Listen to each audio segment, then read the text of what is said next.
I guess, saw that I was on live stream with Jack Doherty. They took that opportunity to do some. Talked openly about not having security, and then he's advertising that he's not home on this live stream. If I see one more comment about someone talking about 6ix9ine, I'm gonna get mad. Or whatever videos you're mentioning in, stop mentioning in the comment section. Stop! No, here, I'm moving for you. Hey, for anyone that's saying that I had robbed somebody's house, 6ix9ine. The Island Boys are now caught in a federal investigation that has the whole hip-hop world stunned, with their careers hanging by the thinnest thread imaginable. Behind their viral chaos and bright, wild dreads, these Florida twins are being accused of running a calculated home invasion setup that had federal agents pulling up with search warrants and flipping their whole reality inside out. The truth about why the feds landed on their doorstep is way heavier and way more twisted than anybody expected. We're about to break it all down through exclusive video, leaked audio, and insider talk that's been floating through the streets like wildfire. This drama has the internet acting like detectives overnight, trying to piece together clues like it's a real-life crime show, and the tension keeps rising. This story comes with so many wild turns that it feels like a whole TV saga, and every new detail hits harder than the last. The hip-hop scene has been buzzing non-stop, and people can't stop arguing about what really went down behind the scenes. Before we jump into this madness, let's keep it straight. Social media have been throwing around all kinds of theories about who broke into 6ix9ine's Florida mansion, with folks spinning stories left and right like they know the truth. But now, we're here to separate the real from the fake and lay out exactly how everything unfolded in November 2025. That moment changed everything for Kodiak Red and Fly Soldier, the twins the world knows as the Island Boys. These dudes were trying to stretch out their viral fame, doing whatever they could to stay visible in a culture that forgets people faster than it lifts them up. But right when they thought they were floating, everything crashed. It all hit the fan when 4 masked gunmen pulled up to 6ix9ine's Palm Beach mansion and held his 60-year-old mother at gunpoint while tearing the whole place apart. They were grabbing cash, jewelry, and anything shiny enough to flip quick, leaving the house looking like a storm ran through it. But don't think this was some random hit on a celebrity home, because the timing was way too sharp and the whole thing went down way too smooth. Online detectives started putting 2 and 2 together, and their theories got loud enough that the feds stepped in to see what was really happening. And here's where things get messy, because this situation was never just about a break-in. It was about pressure, envy, and people pushing the limit when they feel their fame slipping away. Folks were whispering left and right, wondering who was bold enough to move like this and why the timing lined up the way it did. Now check this. Everything unfolded while 6ix9ine was live streaming with Jack Doherty, talking big about how he moves around with no security like he's untouchable. He was literally showing his location in real time, flashing the inside of his mansion, and letting millions of people know he wasn't anywhere near home. Talked openly about not having security, and then he's advertising that he's not home on this live stream. Yeah, listen, I mean, it's silly. I don't know why he's out there bragging about not having security, because he definitely needs security, and this is not gonna go away for multiple reasons. He's an easy target. You know, when you walk around with, $250,000 in jewelry on you, if you insist on walking around with that type of money, then you need professional help. And your friends hanging out with you obviously are insufficient. You need people that know what they're doing. Meanwhile, back at the house, those 4 masked individuals were watching that same live stream, timing every step like they'd been studying his habits for weeks. The coordination was so precise, it had people wondering who knew what and how deep the setup really went. In the streets, timing decides everything, especially with moves like this. But this situation hit different because these weren't random stick-up artists trying to score a fast payout. According to the leaked footage breakdowns, the people involved were already known online and should have been stacking legit money instead of risking federal charges over a little jewelry and some quick cash. The leaked TMZ clip lit the internet on fire the second it dropped. In that audio, you can clearly hear one of the masked individuals calling another one by a name that lines up with one of the Island Boys' well-known nicknames. That kind of slip-up had people staring at their screens with their jaw on the floor, because it didn't sound like a coincidence at all. and the internet refused to ignore it. Social media detectives immediately started breaking down every millisecond of that footage like they were trained investigators, zooming in, slowing down frames, and comparing audio clips like they had a whole lab at home. But this story goes way deeper than somebody accidentally saying a familiar name. People online started pushing the investigation even further, doing full CSI-style analysis, studying walking patterns, body movement, the way the masked individuals shifted their weight, all of it. They even compared how these people swung their arms and how they stood when they talked, the posture, the rhythm, the swagger. Every detail was getting matched up with clips from the Island Boys music videos and social posts. It was wild to watch. Fans were literally side-by-siding footage, looking at how the Island Boys move when they're nervous, how they tilt their shoulders when they talk, even how their hands gesture when they get hyped. The comparisons were so detailed, it started looking like a whole digital manhunt happening right in front of everyone's eyes. But here's the moment that really shook the whole internet, the jewelry analysis. Viewers noticed that one of the robbers was rocking a chain that looked almost identical to a piece that Kodiak Red had been wearing in his recent Instagram posts. This wasn't some basic chain either. It was a custom piece with unique engravings and very specific details that would be extremely hard for anyone to copy. Once that detail hit the timeline, the conversation shifted fast, and everybody started asking the same question. How could a robber end up with jewelry that looks exactly like something worn by one of the Island Boys? The whole situation started spiraling, with new theories popping up every few minutes, and the heat around their names kept getting louder. That chain was peeking out from under the robber's hoodie just enough for people to catch the design, and the match was spot on with photos posted only weeks before the whole situation went down. That's the type of detail that makes federal investigators lean in and start taking everything way more seriously. Now let's break down the money side, because this is where the motive starts making real sense. The Island Boys went from viral stars pulling in serious checks from appearances, features, and promo deals to barely getting talked about anymore. That fast internet fame disappeared, and with it, the money started drying up until their whole lifestyle took a hit. Meanwhile, they're watching 6ix9ine bring in millions, still showing off stacks of cash, flashy cars, and a luxury lifestyle on social media like nothing can touch him.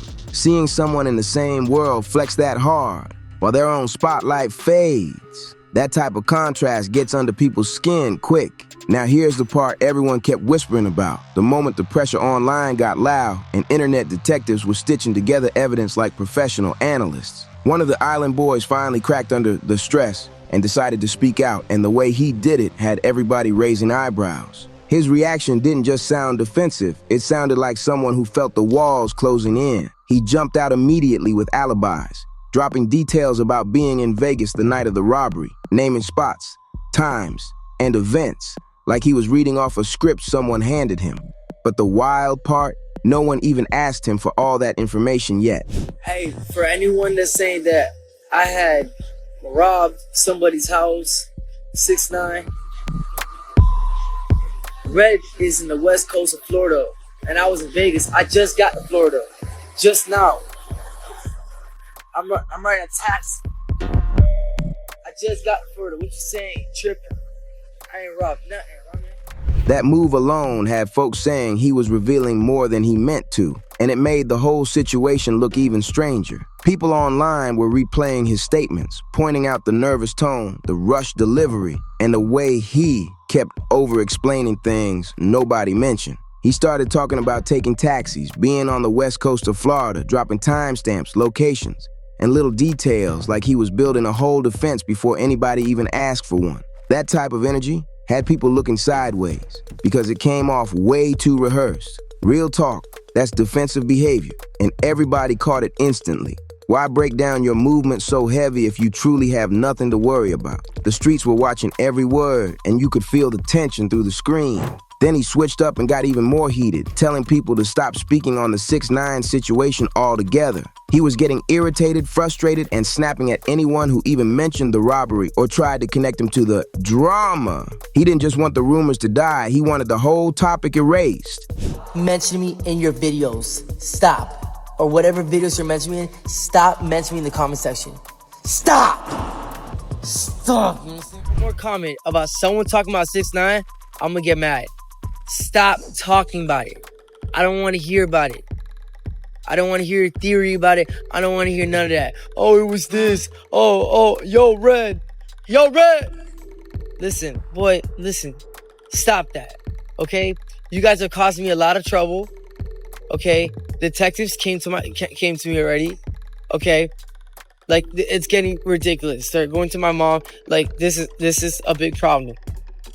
If you guys keep going with this Island Boy stuff, I promise you I'm gonna get mad. But here's the real twist. He admitted that detectives had already pulled up to question him about everything, and he said they were even contacting his family members. Detectives already coming to him? That means law enforcement was paying close attention to what the internet was uncovering, and they weren't treating any of it like a joke. And once investigators start knocking on doors over online theories, that's when you know things are getting messy and the spotlight is hitting harder than anybody expected. The fact that they were questioning his mother too showed how deep this investigation was reaching. That level of pressure hits anyone different, and it was written all over him. You could hear the stress in his voice and see it in the way he talked. This wasn't someone calmly brushing off rumors. This was someone who felt the weight of the situation crushing down on him. Someone who knew the smallest mistake could make everything worse. The way he kept telling people to stop bringing up the situation, kept repeating that it was causing him problems, and kept trying to shut down the conversation. Those are the actions of someone who feels the walls tightening around them. His tone, his reactions, his pacing, everything showed he was battling real fear. But here's the wild part. While the internet was building a detailed case against the Island Boys, something even heavier was happening behind the scenes, and nobody was ready for the next layer of chaos coming their way. While one of the Island Boys was clearly cracking under the pressure from federal investigators, 6ix9ine came out with a whole different story that flipped everything upside down. His version of events didn't just shift the narrative, it clashed with everything the internet detectives had been piecing together for days. When Adden Ross asked him straight up about the Island Boys rumors on livestream, 6ix9ine shut it down instantly. He didn't hesitate, didn't dance around it. He said he didn't think they were involved at all. He claimed he saw something totally different during the break-in and insisted the internet was twisting things for attention. He didn't stop there. 6ix9ine got real specific with his denial, saying his neighborhood has hundreds of homes and hinting the break-in looked more like something done by local kids instead of anyone famous. He said the robbers didn't have visible tattoos, and their faces were partially uncovered, which didn't line up with the Island Boys look at all. You were saying it was the Island Boys. No, I don't even think Island Boys. No, that's what I saw. I swear. That's what. No. There were kids in this neighborhood. What so the let fuck? me leave that real clear. There's 230 homes in my neighborhood. What it's pointing out to be, yeah, he didn't do that then. But what was pointed out to be that it was kids in the neighborhood because there was no car that came in, no car that left. So it was white kids at that. No way. Oh, yeah. Hell no. There was no tattoos, so Are you gonna be this myth that it was those two brothers and there's no tattoos, their face was able to see, there was no tats, so that's just a myth. It's just Instagram conspiracy, whatever fuck. But anyway, long story short, I'm glad that my mom's okay, I'm glad that my dog's okay, I'm glad that my family's okay. Amazing. And yeah, these people took the opportunity when I wasn't home. He described the physical details like he was filing an official statement. Now let's break down this contradiction because this is where the story gets wild. On one side, you've got online detectives matching voices, comparing jewelry, studying walking patterns, and pulling up clips like they're running a full investigation. Federal agents even showed up questioning the Island Boys and their family members, which means law enforcement took those online clues seriously. But then you got 6ix9ine coming in with a clean, confident denial, painting a picture that sounds nothing like what people online believe. He's talking about kids from the neighborhood, no tattoos, no matching features, nothing pointing toward the Island Boys at all. That's a major switch up. So something isn't lining up here. Either the internet detectives missed the mark completely, or 6ix9ine is protecting someone, or there's a deeper layer nobody has uncovered yet. When two sides of a story clash this hard, it usually means someone's holding back the real truth, and the streets could feel it. Why would 6ix9ine shut down all that supposed evidence? Maybe he didn't want the situation blowing up even bigger. Maybe he knows something the public doesn't. Or maybe he just didn't want his name tied to the Island Boys drama. because it would drag his reputation into a mess he didn't need. In the streets, people keep certain details quiet to avoid creating new problems, and sometimes silence protects more than it exposes. But here's where things take a sharp turn. The moment federal investigators got involved, everything changed. This wasn't a simple local case anymore. When the feds pull up on a home invasion, it usually means there's something deeper in the background. Interstate movement, organized crime connections, or ties to other federal investigations. Federal agents don't jump into small-time burglaries. They step in when the situation hints at bigger criminal layers. And let's be real, the Island Boys had a financial motive staring them right in the face. These dudes went from pulling in major money per appearance to barely finding club gigs that paid decent change. At their peak, they were grabbing tens of thousands per show, getting checks for social media promos, and living like overnight stars. They tasted that celebrity lifestyle heavy. But viral fame fades fast, and once the internet moved on, the money dried up almost instantly. Meanwhile, 6ix9ine was out here buying his mom luxury cars, dropping million-dollar gifts, flashing piles of cash, and stacking jewelry like it was part of his morning routine. He stayed in a mansion, living big, while the Island Boys were struggling to stay in the conversation. Seeing someone else live that loud while your own shine dims, that hits different. That kind of contrast can twist your mindset quick, especially when you once shared the same spotlight. Watching another artist flaunt wealth while your pockets start hurting can create a storm of emotions that's hard to control. Fame disappearing, bills piling up, and old habits creeping in. That's a mix that pushes anybody to a breaking point. And for people who don't understand street dynamics, here's the truth. Desperation does dangerous things to the mind. When you see somebody living a lifestyle you used to have while you're trying to stretch every dollar, jealousy doesn't just stay quiet. It grows, it festers, and it can push someone into making choices they never would have made when the money was flowing. That pressure hits hard, and it can lead to moves that shock everybody watching. That kind of contrast can push desperate people into desperate moves, no question about it. It's never just about the money. It's about the respect, the status, and that feeling deep inside that tells you you deserve the life someone else is showing off online. That pressure hits hard when fame fades and the world stops paying attention. What made everything even more suspicious was how both Island Boys suddenly went silent on social media right around the time of the robbery. These are dudes who usually post non-stop, flexing their lifestyle, dropping music clips, showing their daily moves. Yet they went completely dark during the exact window when the break-in happened. That silence had people talking. Their last posts before disappearing were from Miami, which is only about an hour away from 6ix9ine's Palm Beach mansion.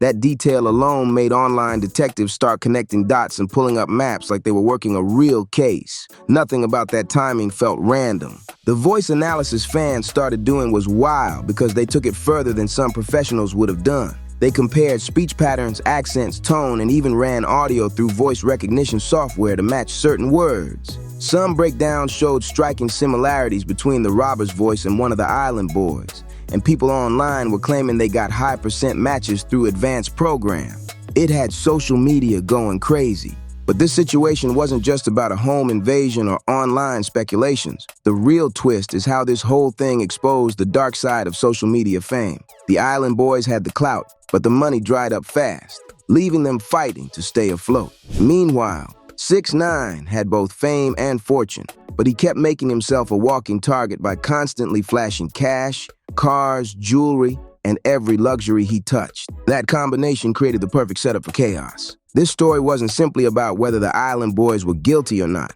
It was a bigger look at how the internet now plays a massive role in real investigations. Online detectives can pull together audio, visuals, timestamps, and social media patterns so well that federal investigators are forced to pay attention. Forbid it doesn't go in your guys' direction, for real. I think you guys take all of your jewelry assets and invest into something, so you guys will never ever be broke again. Hold on. No, hold on. No, hold on. Podcast. No. Here, I'm moving for you. I was giving you nice advice. We're in a new era where people behind screens can build a digital case that law enforcement can't ignore. And through all this noise, people almost forgot the real victim, 6ix9ine's 60-year-old mother. She was held at gunpoint in her own home and traumatized because her son made himself a public target with non-stop flexing. Regardless of whether it was the Island Boys, neighborhood kids, or someone else entirely, she was the one who suffered that night. And that part of the story hit harder than anything. This elderly woman who barely speaks English and spends her weeks going to church had to face pure terror because of her son's flashy lifestyle choices. That alone shook the streets, and people been talking non-stop about how wrong the whole situation feels. In the neighborhoods, folks know when